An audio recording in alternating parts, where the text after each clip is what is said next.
I'm Pattu from freefincal. Today let's talk about building an ideal retirement portfolio that goes just beyond money. So the central problem when it comes to retirement planning is how much money do I need to retire comfortably? Of course, this refers to tackling inflation after retirement, that is generating an income that will keep pace with inflation, also having an ample buffer that will take care of any positive or negative unexpected expenses, recurring expenses, or one time expenses. So, this is the basics. But then there's something that there's more to retirement planning than just money, right? I mean, we have to go beyond that, and then this is something that you start realizing as you age. I would have, if you had asked me to write about this article in 2012 when I began with retirement, as some of the old readers may know. I would have never thought about things in this way, because you learn new things, you basically understand the process of getting old, and as you get old, only as you get old, and that's what's happening to me. So I'm going to borrow a term used by Subra P. Subramaniam of subramani.com, because he pioneered writing about retirement planning, the importance of retirement planning in India, and it's correct that we borrow a term used by him, and that's called the retirement portfolio basket. So the retirement basket should have different kind of income sources, and we're going to talk about that. So the first step is to understand what a retirement portfolio, ideal retirement portfolio, should do. So it can have two aspects, two broad categories. One is you have income flooring with a pension, that is, you guarantee some amount of income that's going to be constant with age, and that's typically done by a pension. And then there's, once you do that, the rest of the income can be taken from our investments to keep pace with inflation. And the most ideal way to do it, and we talked about this before, ideal income flooring means that when I start retirement, so let's say I'm going to start retirement right here, at that time, whatever my expenses are, that should be my pension, equal to my pension. So that's the ideal way to start a retirement journey, and therefore you basically, that much expenses you basically guarantee with the pension, which means that you take a sizable chunk of your retirement corpus and buy yourself an annuity plan. Or you can buy a government bond, like I have been talking about in my recent articles. But in any case, that amount of money that is basically locked away. Then you have the rest of your corpus. Of course, you must have some remaining corpus, which you can invest in three buckets. Let's say you have a safe bucket where there is practically no risk. Then you have a medium risk bucket, or you can have a low risk bucket. Then you have a medium risk bucket. So let me say that again. You have three buckets. You have a safe bucket with basically no risk in the capital, no risk to the capital, other than no hidden risks. What I mean, like fixed deposit or government guaranteed schemes and so on. There's no volatility. That's what I mean. So that's the safe bucket.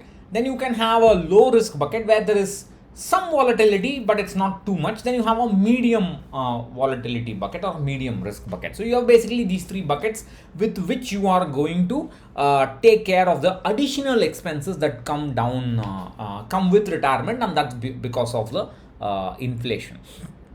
So you have pension and you have inflation protected income. Now, inflation protected income can come from different sources, and that's basically what we're going to talk about mainly in this article. The primary source of this inflation protected income is basically from our investments, where, like I said, we have three buckets, and we can put our investments in those three buckets, and we can to manage this so that if there is any big gain in one of the, let's say, the medium risk bucket, then you take those gains and put it into the safe bucket, and so on. Or if there is a dip in the medium risk bucket, then you can take some money from the low risk bucket and then put it into benefit as a tactical move, and so on. So I have a bucket strategy simulator in which you can play around with this and get see what happens to the money. But you can do this only if you have the income flooring, the guaranteed pension that comes from the income flooring. then you can have active income sources. That is, you don't need to basically retire. You can still continue working as long as you're able to, and it's actually quite healthy to continue working into retirement.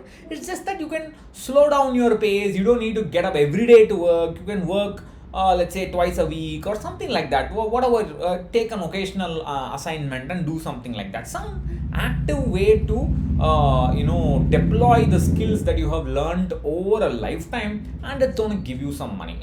It's good for you in many ways.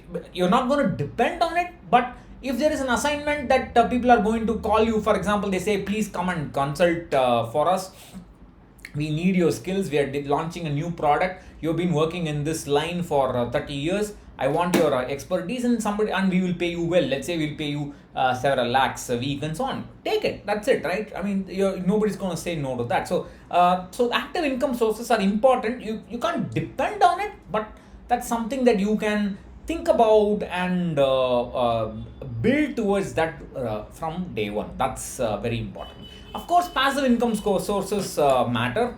Passive income can come from skills. That is, you can start building your website, start building digital products, or start building some kind of royalty scheme for your creativity in terms of art, music, books, whatever. You basically create some kind of passive income from your skills, and this is also going to help you fight inflation in retirement. Of course, you can also create passive income from stocks. You don't need to do something especially for it. You can just build yourself gradually build yourself a direct equity portfolio, and that's going to accumulate over the years, and after several years the contribution from the dividend would be pretty significant. So that's obvious way. Then you can have rental income. Rental income can come from, obviously, basically you're renting out something that you own. It can come from obviously from your house, or it can be a commercial property, or you can rent out advertising space in your property, or you can get rental income from from advertisement in your website, and that's also fine. That's also some kind of rental income in any way. So, but I mean, there are other aspects of this rental income that we will talk about in a future video. For example, should I actually buy real estate so that I can use it for passive income? That's a question we will talk about probably tomorrow. In the robo advisory template, I have 3 income sources that you can factor in right away. That is, if you know that you are going to if you already own some real estate, or if you know that you are going to inherit some real estate, maybe from your parents, and you can use it for rent later on, you can actually factor it in. You can have some kind of conservative estimate, and you can also factor in a pension that you may be getting from your company. So you can also add 3 income sources to your retirement plan today itself to understand how amazingly the retirement corpus will reduce.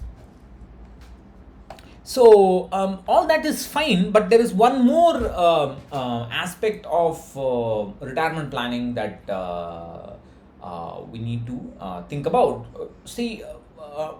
We have to stop and think about how retired folk in our community are behaving today, and whether we want to do those kind of things ourselves when we retire. For example, are we going to let our children take us and take our time for granted? And for example, they can just say, Papa or Mama, please take care of my boy, I'm going to go out on a trip for 2 days and so on. Are we going to be glorified babysitters, or are we going to have a very busy and hectic schedule ourselves, so that they will have to basically make an appointment with us in advance if they want to do such things? So I think it's a very important aspect of retirement planning not to let anybody take our time for granted just because we are not working actively anymore. And for that, the best way to do that is to find a way to generate income actively and passively right now. Although your retirement may be decades away, right now find a way to do that, and work towards that gradually, and that would turn out to be something huge in future. And that's what I call as earn from skills income. Somebody accused me of saying this only because of my course.